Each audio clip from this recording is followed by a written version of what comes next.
অনুগ্রহ করে শুনবেন, হাওড়া থেকে দুর্গাপুর যাওয়ার জন্যে ট্রেন নম্বর 22,387 ব্ল্যাক ডায়মন্ড এক্সপ্রেস প্রতিদিন সকাল 6:15-তে হাওড়া জংশনের 8 নম্বর প্ল্যাটফর্ম থেকে ছেড়ে যায় এবং এটি দুর্গাপুর পৌঁছায় একই দিন সকাল 8:47-এ দুর্গাপুর স্টেশনের 3 নম্বর প্ল্যাটফর্মে। ট্রেনটির মোট যাত্রাপথ 171 কিলোমিটার, যা অতিক্রম করতে সময় লাগে 2 ঘন্টা 32 মিনিট। এই ট্রেনের গড় গতিবেগ 67 কিলোমিটার প্রতি ঘন্টা এবং সর্বোচ্চ গতিবেগ 130 কিলোমিটার প্রতি ঘন্টা। এই ট্রেনটি যাত্রাপথে মোট 5টি স্টেশনে দাঁড়ায়।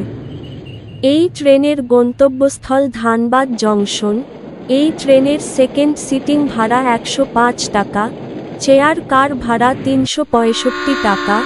ভিডিওটি ভালো লাগলে লাইক করবেন এবং সঠিক তথ্যের জন্য চ্যানেলটিকে সাবস্ক্রাইব করবেন।